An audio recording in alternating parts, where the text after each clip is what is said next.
Hi friends, my name is Srinivasu, geography faculty. ఈరోజు మనం విశ్వం ఎలా ఏర్పడింది, ఆ విశ్వం అనేటువంటి టాపిక్ గురించి మనం తెలుసుకునేటువంటి ప్రయత్నం చేద్దాం. ఓకే, మరి విశ్వం అంటే ఏంటి? ఇక్కడ దీని ఇంగ్లీష్లో యూనివర్స్ అనేటువంటి నేమ్తో పిలుస్తారు.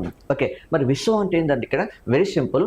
సో నక్షత్రాలు కానీ, గ్రహాలు కానీ, ఉపగ్రహాలు కానీ, ఇతర తోకచుక్కులతో ఉన్నటువంటి వ్యవస్థను ఏమంటారంటే విశ్వము అనేటువంటి పేరుతో పిలుస్తారు. విశ్వము అనే పేరుతో పిలుస్తారు. ఇలాంటి విశ్వంను ఆయా భాషల్లో బట్ అనేక రకాల పిలుస్తారు. ఇక్కడ ఎగ్జాంపుల్ తీసుకుంటే రష్యన్ భాషలో ఏ పేరుతో పిలుస్తారంటే కాస్మాలజీ, అంటే కాస్మాలజీ అనేటువంటి పేరుతో పిలుస్తారు.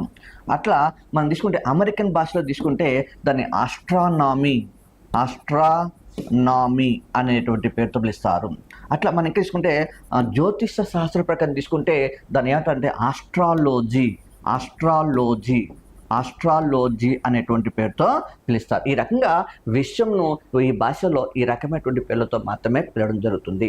సో అయినప్పటికీ ఇలాంటి విశ్వము అని ఏర్పడిన దాని మీద అనేకమైనటువంటి సిద్ధాంతాలు బయలుదేరినాయి. ఇక్కడ అలాంటి సిద్ధాంతాల లోపల మనం కొన్ని ముఖ్యమైన తీసుకుంటూ పోతే ఒకటి వచ్చేసి ఆ సిద్ధాంతం లోపల ఒక ముఖ్యమైన సిద్ధాంతం తీసుకుంటే దాని పేరు బిగ్ బ్యాంగ్, అంటే బిగ్ బ్యాంగ్ సిద్ధాంతం చెప్తుంది. ఇక్కడ బిగ్ బ్యాంగ్ సిద్ధాంతం చెప్పచ్చు. ఇక్కడ ఈ బిగ్ బ్యాంగ్ సిద్ధాంతాన్ని మనం ఇంకేమంటారంటే మహా విస్ఫోటన సిద్ధాంతం అనే పేరుతో పిలుస్తారు.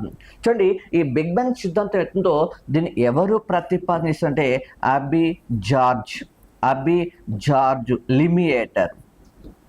లిమియేటర్ అనేటువంటి ఒక శాస్త్రవేత్త మాత్రమే ప్రతిపాదన చేశాడు. ఇతడు ఏ దేశానికి సంబంధించిన అంటే బెల్జియం దేశానికి సంబంధించిన వ్యక్తి ఇక్కడ. కాబట్టి సో విశ్వ ఆవిర్భావ